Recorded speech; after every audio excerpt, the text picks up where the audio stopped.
Olá pessoal, tudo bem? Bem-vindos a mais uma aula do Estudinfo. Hoje a gente vai fazer a correção do nosso simulado 07, aquele simulado especial somente com questões da Gran Rio. Então são 15 questões aí para a gente testar nossos conhecimentos para você que vai fazer a prova do Banco do Brasil, tá bom? Como são 15 questões de informática que tem lá, eu também coloquei 15 questões para você. Se você quer fazer o simulado, você achou aqui o vídeo no YouTube e quer fazer o simulado, o link está abaixo na descrição do vídeo, tá bom? Quer participar dos próximos? Entra no grupo do WhatsApp. A descrição também está aqui o link está na descrição do vídeo, juntamente com o grupo do Telegram. Então, se você não usa o WhatsApp, se você só usa o Telegram, ou se você não usa o Telegram ou usa o WhatsApp, não tem problema, tá? A descrição deles aqui é só você clicar no link que você tem acesso. Lá no grupo, todo dia tem simulado, eu coloco o link para vocês na parte da manhã. E lá pelas 10 horas da noite, mais ou menos, eu coloco o ranking. Então, você fazendo parte do grupo, você tem o ranqueamento para você saber como você está aí na informática, né? Fazendo as questões, como você está se saindo perante os nossos outros alunos, tá bom?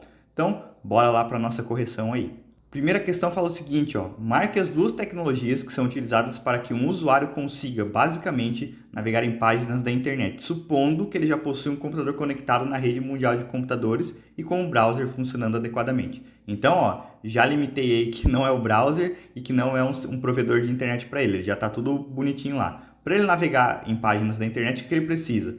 Da alternativa A, FTP e DHCP? Não. FTP é o File Transfer Protocol, protocolo de transferência de arquivo. E o DHCP é aquele serviço, né, aquele protocolo que fornece IP de maneira dinâmica para os computadores da minha rede. Né? Então não é a alternativa A. Alternativa B, DNS e IRC? DNS pode até ser. Né? DNS faz o quê? Faz a tradução de nomes, né, de páginas, de URL em IP. Os computadores só trabalham com IP. Nós já conseguimos o quê? Para nós é mais fácil, ao invés de guardar o IP de um site, né, guardar o nome dele. Então tem que ter algum carinha que faça essa comunicação no meio do caminho. E é o DNS. O DNS traduz os nomes, né, em IP. E o IP em nomes de sites aí, de máquinas, tá bom?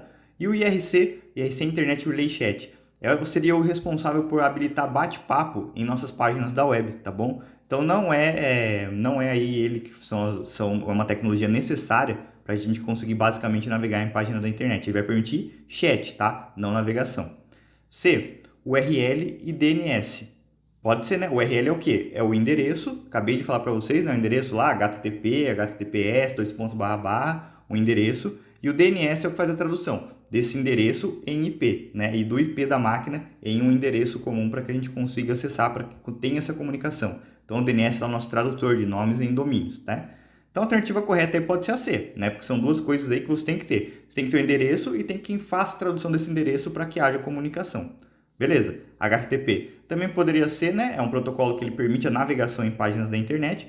E o SMTP. SMTP, aí já não, né? SMTP é de Simple Mail Transfer Protocol. É que esse S, às vezes eu falo que ele é o SEND, né? Pra gente descobrir o que é. Que ele faz o quê? Envio de e-mail, né? O SMTP faz envio de e-mail.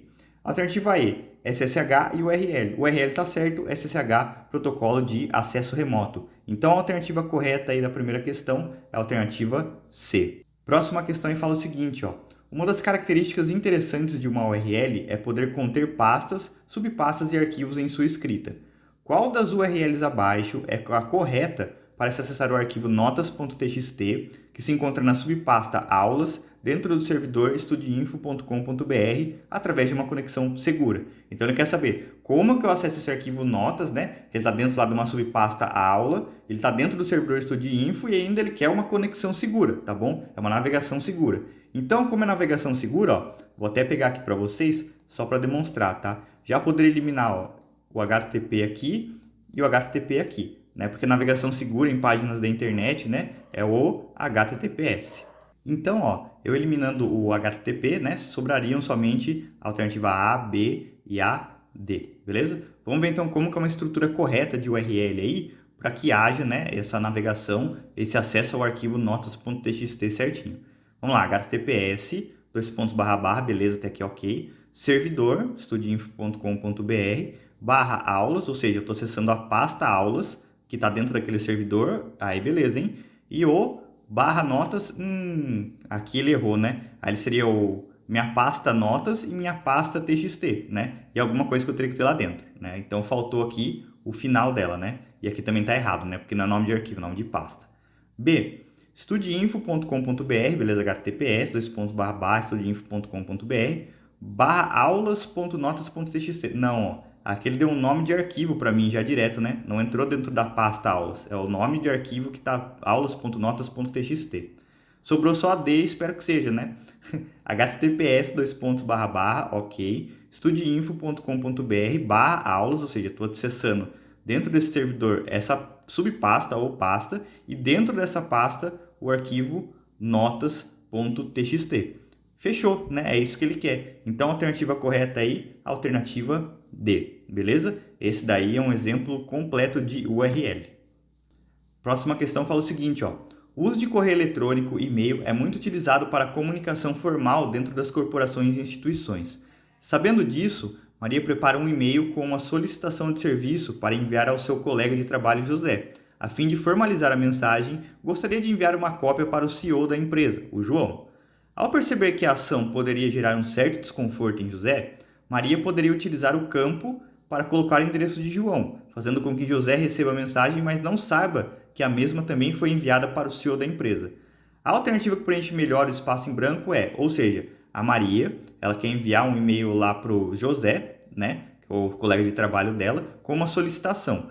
E ela quer que o CEO da empresa, que o João, também saiba que se formalizou, né, que saiba o que está acontecendo. Só que ela falou assim, putz, pode ser que eu cause algum transtorno aí, né? Alguma indisposição com o José, porque ele vai ver que eu mandei pro chefe, ele falou, tá querendo me ferrar, porque ela tá mandando pro meu chefe, né? Mas aí, para não causar transtorno, ela poderia causar mais, né? Porque a hora que ela coloca nesse campo aqui, ou seja, o José não sabe que o e-mail foi pro João, né? Mas o João consegue enxergar o e-mail que foi pro José. Então, lá no campo, lá não vai aparecer que, ó, pro José é somente a Maria que tá enviando, né? Não vai aparecer lá o com cópia oculta, tá? Se a Maria colocasse aqui no campo com cópia, aí o e-mail apareceria também lá pro José, né? O José fala assim, ó, o João também recebeu. Ele ia conseguir visualizar, ó, tá lá de Maria com cópia para o João, né? Agora, quando ela coloca nesse campo aqui, ó, que é o com cópia oculta, né? O CC é com cópia oculta, o que acontece? O José só vai ver lá, a hora que chegar o e-mail para ele vai estar assim, ó, de Maria para José, só, né? Não tem lá embaixo lá o com cópia para alguém, né? Só que daí o João recebe esse e-mail também. Aí no dele tá lá, ó, foi de Maria, né? Foi pro José e você tá como cópia oculta, ou seja, você tá sabendo também, né? Aí ela pode ferrar mais ainda o João, né? O José, né? Porque o João recebeu, mas lá o José não tá sabendo, né? O José fala assim, eu não vou fazer esse trabalho aqui não, que ela mandou a solicitação, porque só eu e ela mesmo que estão sabendo, né? Mas mal sabe ele que daí o João também tá por dentro do assunto, tá? Então, ó, o campo correto aí é o com cópia oculta. Com cópia, todo mundo vê, tá? Com cópia oculta, somente quem está aqui nesse campo, né? O cara que recebeu desse campo, os outros que estão dentro do com cópia oculta, não conseguem visualizar. Por exemplo, se eu tivesse com cópia oculta aqui, o João e, sei lá, o Matheus, tá? O João não consegue ver que foi para o Matheus e o Matheus não consegue ver que foi para o João, os dois estando no com cópia oculta, tá? Então é isso, ó, com cópia oculta,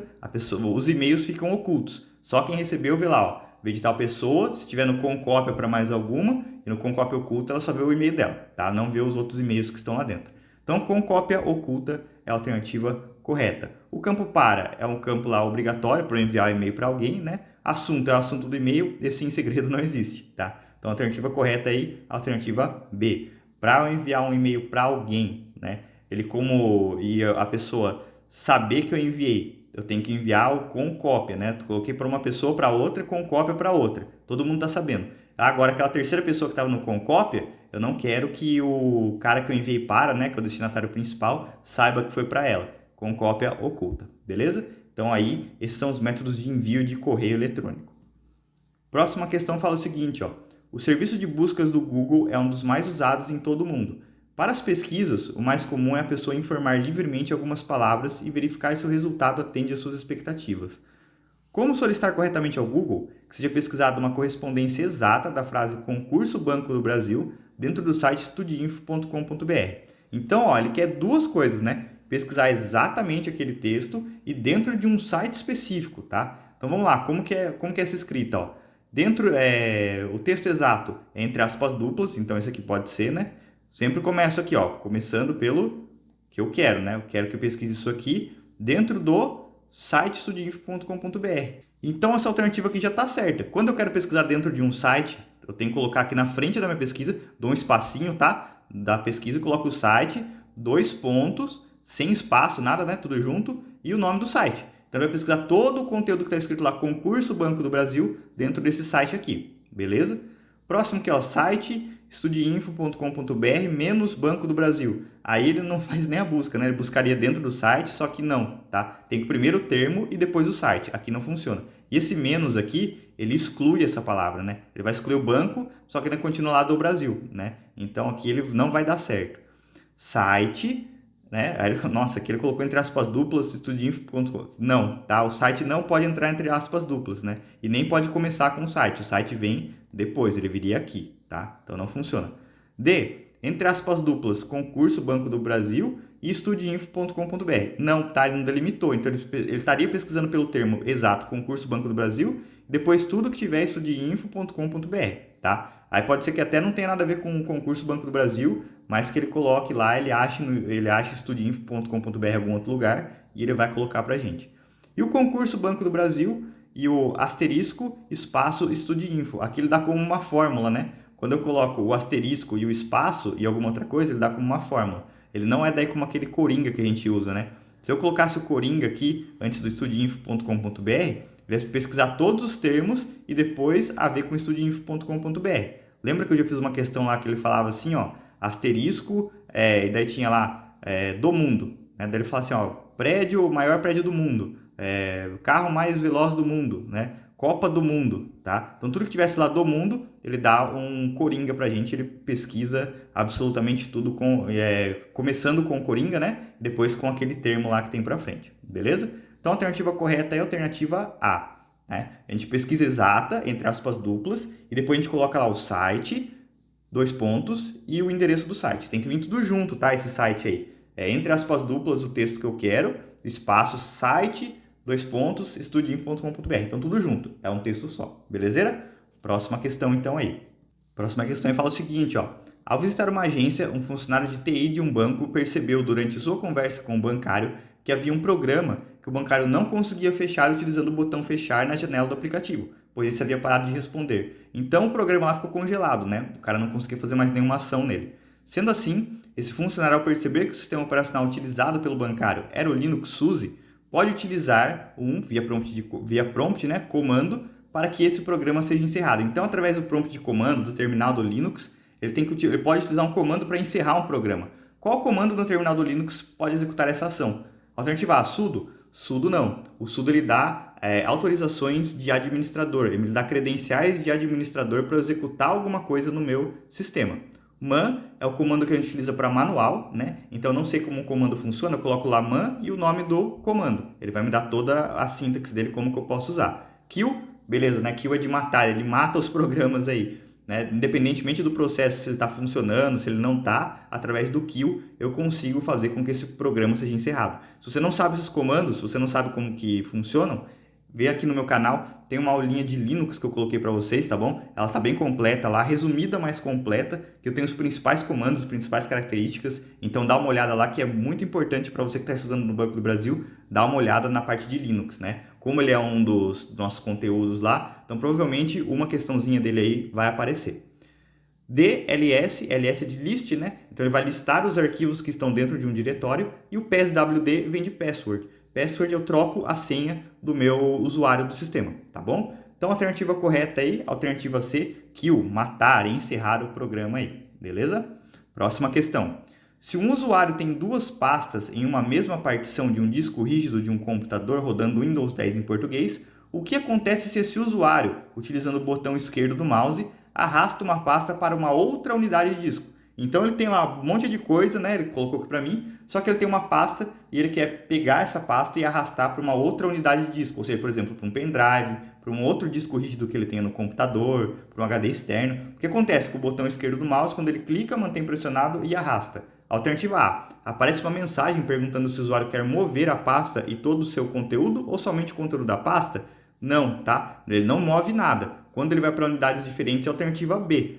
A pasta arrastada e o seu conteúdo são copiadas para o destino, tá? Então, a pasta arrastada e o seu conteúdo são copiados lá para o meu outro disco, ou seja, mantém na origem e faz uma cópia no destino, tá ok? Unidades diferentes faz isso. Unidades iguais, se ele falasse, ó, é uma pasta dentro da mesma partição, é uma pasta dentro do mesmo disco rígido, é uma pasta dentro do sistema aí, ele faria o quê? O mover, tá? Mover é tira de um lugar e vai para o outro. C. A pasta arrastada e todo o seu conteúdo são movidos para o destino e deixam... Não, tá? Acabei de falar para vocês como que é, né? Quando é movido, são em mesmas unidades. O conteúdo da pasta arrastada é movido para o destino, mas a pasta de origem agora vazia continua a existir. Não, tá? E o usuário recebe uma mensagem de erro também não, tá? Que pastas não podem ser movidas ou copiadas para outras unidades? Não tem isso, né? A gente pode mover sim, não tem problema nenhum. Então a alternativa correta aí, alternativa B. Ainda é aqui, né? Se o cara que fala assim, se a pasta está protegida contra cópia, contra alguma coisa, ainda tudo bem, né? Mas aqui ele fala que não é movida, né? Não é nem copiada. Então, a única que vai satisfazer mesmo é a alternativa B. Próxima questão fala o seguinte, ó. Na empresa onde um indivíduo trabalha, vários funcionários compartilham o mesmo computador rodando o Windows 10 em português. Rondando, eu falei, né? Rodando o Windows 10 em português. Um desses funcionários precisa usar o computador desse indivíduo, mas este não quer desligar o dispositivo. Ele só precisa fechar os programas e arquivos com os quais está trabalhando no momento. Que opção o indivíduo deve escolher para resolver a situação? Então o cara quer lá sair do computador dele, né? Ele não quer desligar, ele só quer sair do computador, tá? Ele quer sair do computador e fechar tudo que ele estava fazendo. A alternativa A, trocar usuário. Trocar usuário poderia ser, só que o trocar usuário faz o quê? O trocar usuário mantém esses programas aí que estavam abertos, esses arquivos que estavam abertos pelo usuário em execução. Então os programas continuam lá, tá? Eles não são fechados, tudo bem que ele fica só no usuário do cara, mas eles não são fechados, eles continuam em execução em segundo plano. Isso faz com que os recursos ainda sejam consumidos no meu computador. Por exemplo, lá, eu tenho softwares pesados como o AutoCAD, o Photoshop, o Lightscriber, alguma coisa assim rodando nesse Windows 10 aí, nesse usuário. Quando eu troco de usuário, o cara vai fazer o quê? Ele vai abrir mais programas, ele vai abrir mais arquivos. Isso faz com que ele consuma mais recursos, mais memória, mais processamento. Só que tem outros programas lá que estão com memória consumindo, né? Ou seja, vai consumindo a mesma coisa se tivesse dois computadores ligados no mesmo, dois usuários usando ao mesmo tempo, né? Trocar usuário faz isso, né? Ele permite voltar lá para minha área de boas-vindas do Windows, né? E permite daí com que eu acesse com outro usuário, mas o usuário anterior continua com os programas em execução. B, bloquear. Bloquear não é isso, né? Bloquear ele só bloqueia o computador, ele não permite com que o outro usuário aí ele acesse, né? Mesmo aí que o outro usuário acesse, pode falar para mim, mas ele vai bloquear, depois o outro vai desbloquear, né? Mas o desbloquear, ele não desliga, o bloquear não desliga ele não fecha os programas e arquivos com que o cara está trabalhando no momento. Reiniciar ele vai fechar os programas, só que ele desliga o computador. Sair é uma opção, tá? O que o sair faz? Ele encerra todos os programas que estão lá em execução no momento e permite com que outros usuários acessem o computador. Sair é a mesma coisa que logoff, tá? Ele encerra todos os programas, volta para a tela de boas-vindas do Windows e permite com que outro usuário faça o login, com que outro usuário entre. Então essa é a função do sair. E hibernar é quando você, entre aspas, meio que desliga o computador, esse computador fica consumindo o mínimo de energia possível para manter a memória funcionando, tá? Ele fica lá com a luzinha geralmente piscando, quando é notebook você abaixa a tela ele fica lá piscando. Quando você abre a tela, você aperta o Enter lá, alguma coisa, ele volta para sua tela de boas-vindas com os programas que estavam abertos, você só coloca sua senha, se não tiver senha, né? Ele já vai direto, se tiver senha ele pede sua senha e os programas estão lá abertos do mesmo jeito, ou seja, você meio que desligou o computador, né? E ainda os programas estão todos em execução. A única alternativa, então, correta é a alternativa D. Sair, tá? Sair, encerra todos os programas e permite com que novos usuários façam o login. Sair, logoff, tá? Diferente do trocar usuário, tá? O trocar usuário, ele vai lá para a minha tela de boas-vindas, só que os programas que eu estava usando ainda continuam em execução. Então, a alternativa correta é a alternativa D. Sair. Próxima questão fala o seguinte, ó. Que atalho de teclado pode ser utilizado no Windows 10 para visualizar as janelas em execução e ter a opção de criar uma nova área de trabalho. Alternativas, né, que ele coloca aí para mim.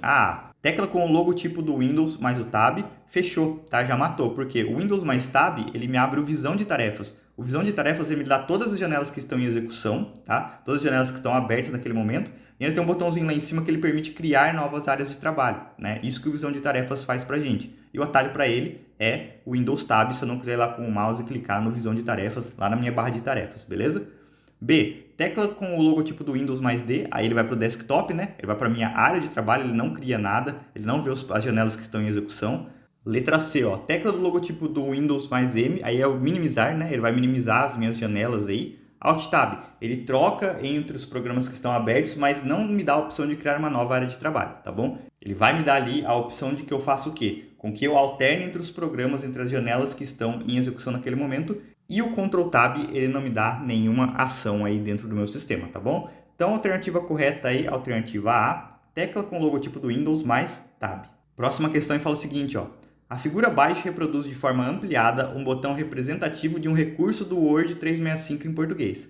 Qual é o papel do recurso representado? Esse daqui, ó, é uma imagem, né? Vou pegar aqui o meu apontador para mostrar para vocês. É uma imagem e o símbolozinho da internet, tá? Esse mundo aqui é a internet, tá bom? Imagem da internet. É o quê? Cria um hiperlink para uma área do próprio documento? Não. Abre o navegador Edge para... Não. Encontra e insere imagens de várias fontes online no documento? Perfeito, tá? A gente pode fazer isso daí dentro do Word 365. Localiza e insere vídeos de fontes online no documento? Não. Se esse vídeo ele tem uma representação de vídeo, uma câmerazinha, tá? Como é essa montanha e esse solzinho aqui, é somente imagem estática, beleza? Insere imagens arquivadas no computador. Quando é do computador, ao invés de ser o desenho da internet, é o desenho de um computadorzinho, é um monitorzinho que tem aqui, tá bom? Então, a alternativa correta aí, alternativa C. Encontre e insere imagens de várias fontes online no documento. Beleza? Próxima questão. Considere a tabela a seguir extraída do Microsoft Excel 365 em português. Na célula E1 foi digitada a seguinte função. Igual CE A1 maior do que B1 e ao mesmo tempo C1 igual a B1. Se isso for verdade, vou fazer o quê? Vou fazer o conte C, né? Vou contar C de A1 até D5 tiver valores maiores ou iguais a 3. Se não, vou fazer o cálculo do maior de A1 até D5 ou A5, né? Que A5 aqui é quem? A5 é o meu 1, então que é o primeiro maior daí. Vamos ver o que essa função C faz, então, né? Ele vai me dar um C com E. C com E é o quê? Ó? Ele me dá mais de uma condição, tá? Então, abriu parênteses, essa condição, né? E essa condição aqui, ó. Tá vendo? Ó? Ponto e vírgula, outra condição. Então, essas duas condições.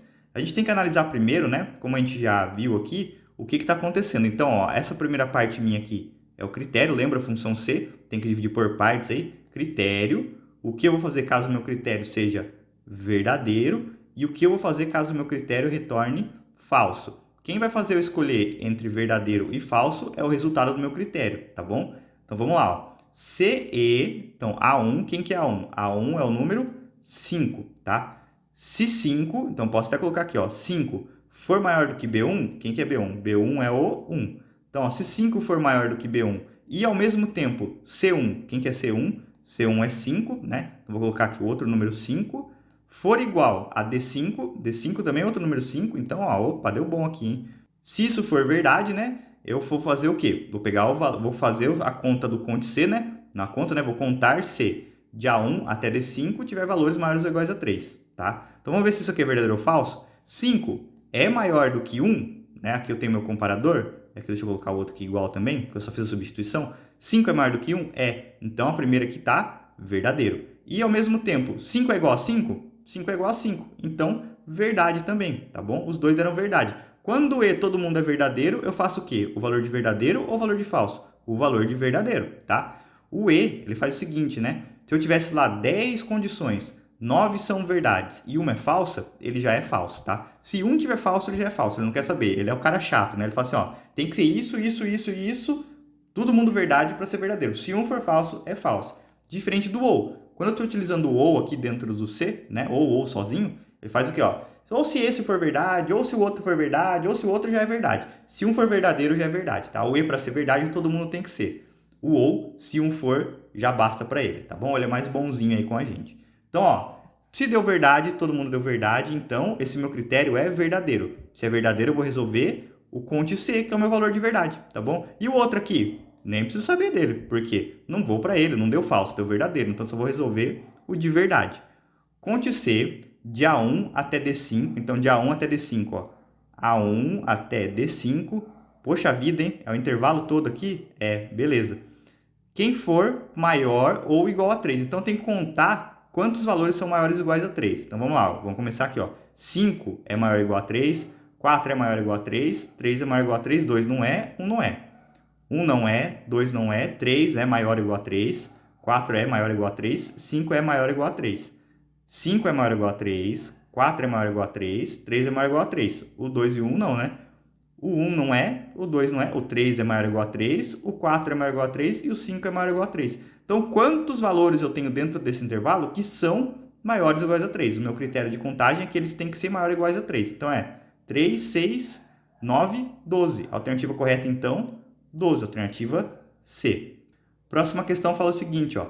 A célula D1 do trecho da planilha do Excel 365 a seguir foi preenchida com a fórmula, né? Soma, né? Então, estou fazendo a soma do quê? Da soma de A1 até C1 e o mínimo de A1 até C1, até C4, né? E o menor de A1 até C1, 2. Então, beleza, vamos lá. Mesma coisa, ó. É muita coisa que tem escrito, professor. Olha o tamanho disso aqui, eu não quero fazer não. Calma, vamos por partes, né? Vamos fazer bastante viagem aí que o caminhãozinho aguenta.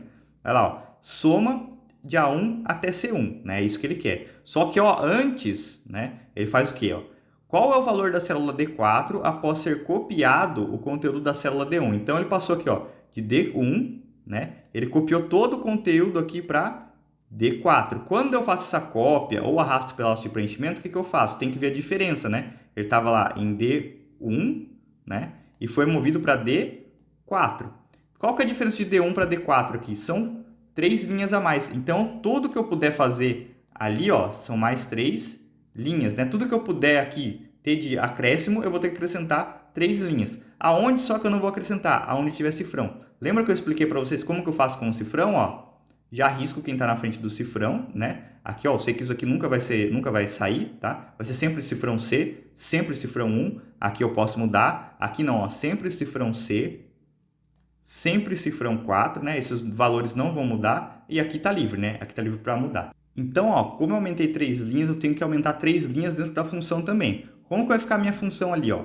Quando eu aumento 3 linhas, né? Aí que é, por exemplo, A1 ia virar A4, né? O C cifrão 1 continuou C cifrão 1. Então, eu coloquei aqui para vocês para já demonstrar, tá bom? Então, ó, A1, 1 mais 3, 4. Virou A4. Esse aqui, como eu não posso mexer, já copiei aqui, beleza? E o mínimo de A, aqui posso mexer, ó, não tem cifrão na frente, então tem que acrescentar 1 mais 3, 4. Então, ficou A4. E C, 4, né? Porque como ele estava todo entre cifrão, não posso alterar também. E depois, menor de A1. Então, aqui como não tem cifrão, 1 mais 3, 4. E C, 1. Como aqui não tem cifrão também, C, 4. Qual o menor? O segundo menor valor, tá? Então, vamos lá, ó. A gente tem que fazer todo esse cálculo aí. Soma de A4 até C1. Quem que é a soma de A4 até C1? Isso aqui para mim vai dar 94, tá? Somando tudo aí de cabeça, eu fiz aqui, eu olhei agora, deu 94. Mentira, né? Mas só fazendo 8, mais 9, mais 2, mais 4, mais 15, mais 5, mais 9, mais 6, mais 10, mais 7, mais 12, mais 7, 94. Beleza? Depois eu ainda tenho aqui, ó, o mínimo de A4 até C4. De A4 até C4 é esse intervalo aqui, né? Esse intervalo aqui. 4, 6 e 7, mínimo. Quem que é o menor valor? 4. Então, coloca aqui, ó, o resultado do mínimo é 4. E agora, eu vou ter que achar o menor valor de A4 até C4. A4 até C4 eu já coloquei aqui pra gente, né? A4 até C4 é esse intervalo aqui. O segundo menor valor. Quem que é o segundo menor valor entre 4, 6 e 7? É o 6, né? Então, ó, ainda aqui eu vou colocar 6. O que eu tenho que fazer com tudo isso daqui? Tem que fazer a soma, né? Somar aqui, eu vou somar. Então, ó, 94 mais 4, 98 mais 6, 104, beleza? Alternativa correta, então, alternativa E, 104, tá bom? Essa daí vai ser a nossa resolução. Aqui, na verdade, então, ele queria saber como que você trabalha com a manipulação, né, da cópia, a utilização do cifrão, se você sabe resolver uma soma, se você sabe resolver o mínimo e se você sabe resolver o menor, tá bom? Essas daí são as funções que ele colocou pra gente aí na nossa resolução, beleza? Você viu, ó, é uma baita de uma função, mas a gente resolvendo partes por partes, ela fica bem simplesinha da gente fazer, é uma soma comum. Depois você só não pode errar na hora de somar, né? Vai que essa é a última questão da prova, imagina lá, você deixou por último para fazer, você nem sabe mais seu nome, como que você vai saber somar tudo isso, né? Mas vai dar bom, belezeira? Próxima questão aí, ó. Considere a versão do PowerPoint 365. Durante a confecção de um slide, o usuário apaga a primeira letra de uma palavra e em seguida resolve apagar a seguinte também.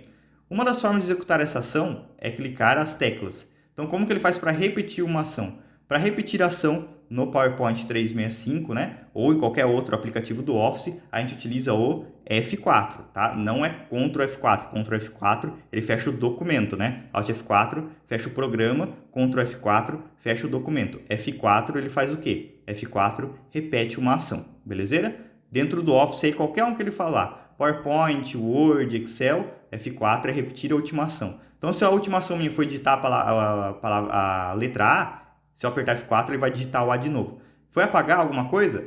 F4 ele vai apagar de novo, beleza? Ele repete a última ação. F4, então, repetir. Se você não sabe as teclas de atalho aí, tem também aqui a tecla de atalho do PowerPoint, tecla de atalho do nosso Word, tá bom? Tenho aqui e eu falo quais que são as comuns aí no Office entre todos os aplicativos. Dá uma olhadinha no canal que tem uma aula bem interessante sobre essas teclas e é bom a gente preparado para saber elas na nossa prova aí.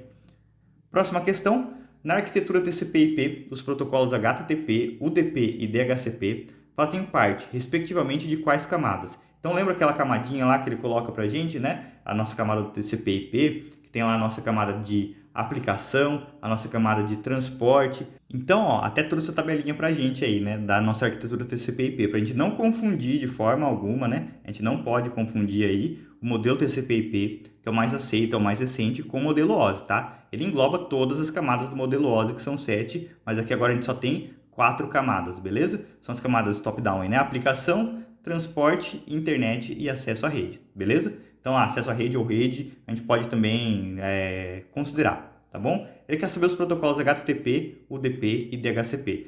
HTTP e DHCP são protocolos de aplicação. Por quê? Eles têm a ver diretamente com nós usuários, né? Ele entrega alguma coisa para o usuário. O DHCP entrega IP para a minha máquina, fazendo com que o usuário faça alguma coisa, né? Ele entrega alguma coisa direto para o meu computador, tá? Ele faz alguma coisa, ele tem essa função de aplicar alguma coisa. Mesma coisa com o HTTP. Ele tem a função de permitir com que eu faça navegação, né? É uma aplicação que permite com que eu abra páginas da internet, com que eu faça navegação na internet, beleza? Então, HTTP e DHCP, aplicação. O DP, ele já entra na minha parte de transporte, tá? Por que ele entra na parte de transporte? É o jeito que a minha informação é transportada dentro da rede. Aí é o UDP e o TCP a gente tem também como exemplo, tá? Porque o DP é um método de entrega de pacotes que ele faz o quê? É um protocolo de entrega que ele só manda, tá? O UDP ele não tá nem aí, ele é mais rápido que o TCP, mas ele não tem garantia de entrega. Ele só vai enviando. Ele é muito utilizado em streaming de vídeo, porque é mais rápido, né? A gente consegue carregar arquivos de maneira mais rápida, mas se der erro, ele também não faz muita questão, tá? Ele só continua mandando, não tá nem aí. Diferente do TCP. O TCP ele já tem aí o three-way handshake, né? Que é uma via de 3 mãos, é um aperto de 3 mãos, que ele faz o quê? Ele fala assim pro meu carinha, ó, tô te mandando um sinal, e aí, você consegue receber esse pacote que eu tô te enviando, né? Aí o cara fala, não, manda aí que eu consigo receber. Beleza, tô enviando. Então são as 3 vias, né?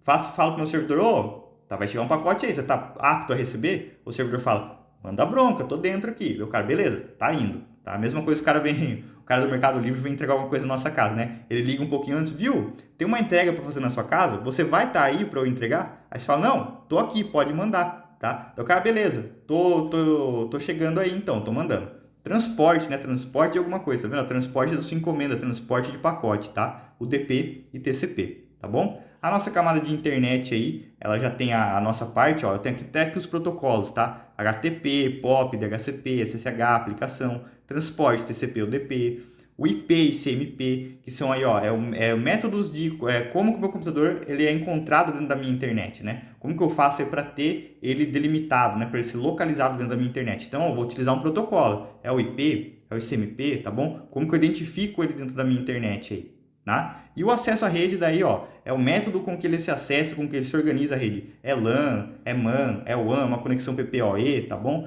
E assim vai, tá? Esses são aí os meus tipos que a gente tem de protocolos, né, de organização, que a gente tem dentro das nossas camadas do nosso modelo TCP/IP. Né? Não são só esses, tá? A aplicação tem um monte. A aplicação é o que mais tem, né? Aqui, esses daqui já estão um pouquinho menos, mas a aplicação é praticamente tudo que a gente faz hoje em dia na internet, tudo que a gente tem de serviço, a gente vai atrás desses carinhas aqui. Eles vão estar dentro da nossa camada de aplicação do TCP/IP, tá bom? Então, vamos lá. A alternativa correta, então, ele quer saber o HTTP, o DP e DHCP. HTTP, aplicação, tá até aqui, né? DHCP, aplicação também, e o DP, transporte. Alternativa correta, então, a alternativa B. Se você viesse aqui, ó, né, a gente tem, ó, rede não faz parte, né, chama internet. Enlace também não faz parte, tá? Internet a gente tem aqui, mas, ó, esses daqui, ó, rede e enlace, faz parte do modelo OSI, né? Internet, transporte, internet, aqui não, né? Não dá certo, não daria certo. Rede, transporte, física, também não, ó. Rede não tem, né? É internet, transporte e física. Transporte e física a gente tem aqui no modelo OSI. Transporte é transporte aqui também, tá bom? Então não mudaria o nome. A única que vai satisfazer, então, a alternativa B, aplicação, transporte e aplicação. Mesmo que você não soubesse aí quais que eles fazem parte, mas se você soubesse os nomes do modelo TCP/IP, das camadas, você já conseguiria, né? Porque aqui ó, tem rede. Rede faz parte do modelo OSI, então você já eliminaria. Rede faz parte do modelo OSI, rede faz parte do modelo OSI. E aqui, ó, a gente tem o quê? Internet, transporte e internet, tá? Você ficaria aqui, ó, só entre a B e a E. Daria para você aí resolver um pouquinho melhor, tá bom? Então, a alternativa correta aí é a alternativa B. Próxima questão fala o seguinte, ó. O malware, malicious software, é um código malicioso que tem o potencial de danificar sua vítima, mas nem sempre ele age dessa forma. Dentre eles, há um que registra todas as telas visualizadas em um computador, conhecido como bot. O bot ele faz o quê? Ele transforma o seu computador como um robô, tá? Ele começa a fazer a parte, ele controla o seu computador para que ele faça algumas operações dentro dele. Aí ele vai fazer parte de uma botnet, que tem aqui na alternativa E, né? Que é o quê? Uma rede que tenta, todos os computadores que fazem parte dessa rede, ou seja, todos os bots, todos os computadores zumbis que a gente chama, né? Eles são controlados por outra pessoa, fora você, né? Ele tem vida própria aí. O que acontece? Eles tentam conectar todos ao mesmo tempo em um serviço, gerando aquele DDoS, né? Ataque de negação de serviço, são as botnets que fazem através de computadores infectados com bot. Keylogger é aquele que armazena tudo que eu digito no computador, tá? Não é o que eu visualizo, é o que eu digito, né? Digitei, apertei Enter, digitei, fiz algum outro comando, ele armazena. Key vem de tecla, logger de armazenamento. Então, armazenamento de teclas. Screen vem de tela, logger de armazenamento, né? Logger, vai falar, logger de armazenamento. Então, ó, ele armazena tudo o que você vê na sua tela, né? Não tem lá tal de screenshot, é o quê? É uma captura de tela. Screen logger, ele captura tudo que você está visualizando e armazena. Então, é isso que ele faz, tá? É a alternativa C, screen logger. E ransomware é aquele que faz o seguinte, né? Ele pega, embaralha todas as informações do seu computador, criptografa e depois vai exigir um pagamento lá em criptomoeda, Bitcoin, Litecoin, alguma coisa do tipo, para que você tenha a chave de decriptografia. E assim, dessa maneira, você consiga descriptografar os arquivos e ler eles novamente, tá? Ransomware, então, é um software que faz o embaralhamento, a criptografia dos seus arquivos aí, para que você perca o acesso e só consiga depois que você pagar alguma coisa. Tranquilo? Então, a alternativa correta é a alternativa C, Screen Logger. Próxima questão, ó. Das soluções de software para tarefas colaborativas, existe uma em que podemos trabalhar com equipes e dentro delas criar um canal de comunicação para a troca de informações com todos os membros ou ainda criar um canal privado para que somente alguns recebam as mensagens enviadas. Essas características fazem parte do... Ó, a gente já resolveu uma questão parecida com essa, né? É o Microsoft OneDrive. O OneDrive não é um software para tarefas colaborativas, né? Ele pode ser de compartilhamento de arquivo, tá? Ele é de armazenamento de arquivo, é um tipo de nuvem, tá? O OneDrive da Microsoft, nuvem da Microsoft, beleza? Google Chrome é o navegador do Google, né? Navegador aí, browser do Google. Microsoft Teams pode ser, né? Ele tem essa opção de criar um canal de comunicação geral com todos os membros ou um privado para que só algumas pessoas tenham acesso àquelas mensagens.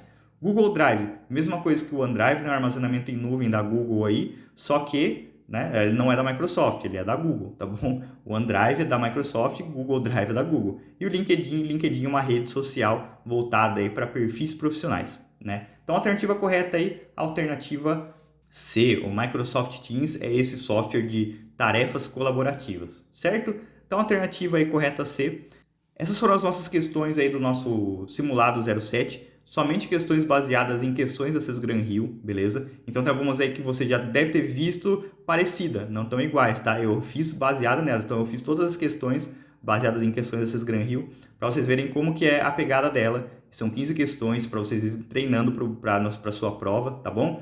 Ficou com dúvida? Deixa os comentários aqui no nosso vídeo abaixo, né? Pode deixar ali, quer pedir alguma coisa, quer que eu faça algum conteúdo, quer que eu corrija alguma prova, faça para alguma outra banca específica, deixa nos comentários. Se gostou, dá um joinha, compartilha o vídeo, se inscreve no canal. Se não faz parte ainda do nosso grupo do WhatsApp ou do nosso grupo do Telegram, a descrição, né, o link para ele está na descrição aqui do vídeo. Quer resolver esse simulado? Também tem o link na descrição do vídeo, beleza? É só acessar lá, entra nos nossos grupos que você vai receber mais simulados, mais conteúdo e consegue ainda lá tirar dúvidas diretamente comigo e com o resto do pessoal que faz parte lá, beleza? Vejo vocês na próxima aula, espero que tenham ido bem, boa prova, bons estudos e bora gabaritar a informática.